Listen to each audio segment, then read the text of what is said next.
I've always felt that having a good arts infrastructure in a community is important for that community, and to some degree, the smaller the community, the more important it is.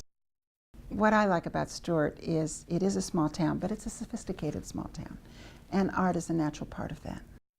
Over the next few years, we really have to execute on our dual mandate. One is to really deliver successful, creative, artistic programming in the community.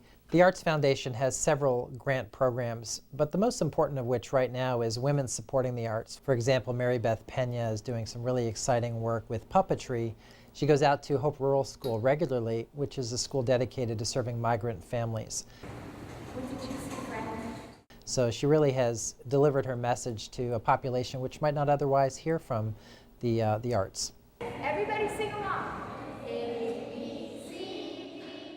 The second part of our mandate is to reclaim the centrality of the Courthouse Cultural Center as a center of the arts in Stuart.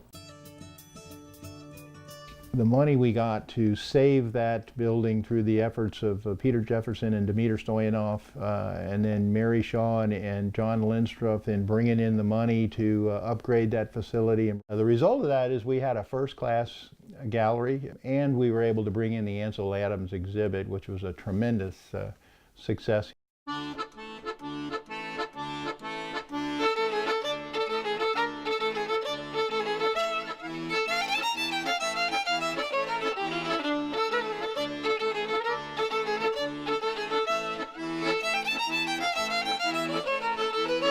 Beyond Arts Fest, which attracts 12 to 20,000 people a year, we also are very closely involved in helping place public art in front of all the municipal buildings in the county. So as you go around town and you see art in front of the libraries, you see art in front of the public parks, that's all because of the Arts Council.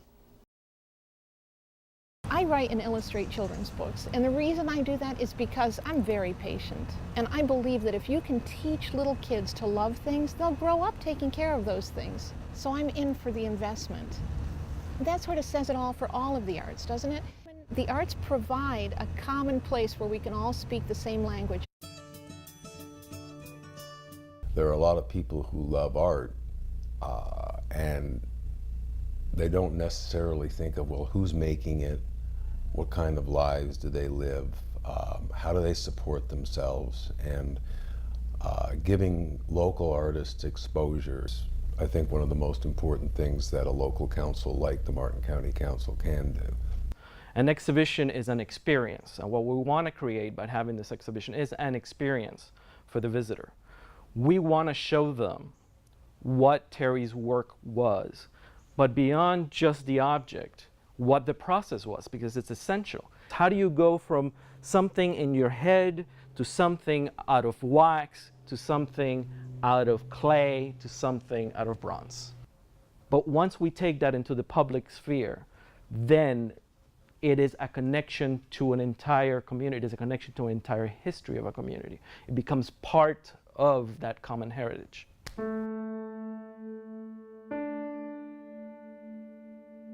I wanted his work to go on living, very much so. Having his life's dreams and his passion continue on is an important thing. And through the Arts Council, which he enjoyed being a part of, is a great way to do it. With each piece of art he created, he has given us all a piece of his soul.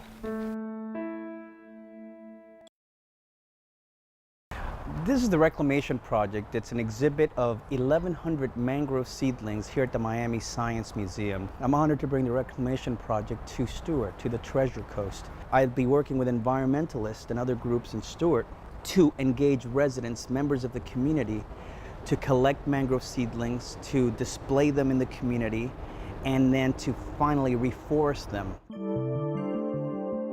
It's about a dialogue. That's what you do with a piece of art. An artist is trying to have a dialogue with the community, and it's in that interaction and that interface, I think, where the art lives. It's all part of that human expression, and I'm so honored that this county is inviting me to share a little bit of my art with them, and more importantly, collaborate with me in the creation of some art. So would I be willing to lend art if the Arts Council created a museum quality space? Sure. I think it would be a lot of fun because it's always interesting to see what people collect. I don't mind sharing some of my work in a beautiful space, as long as it would be accompanied by work of people I know and don't know who would be willing to share their pieces as well. And every museum has limitations that it works within.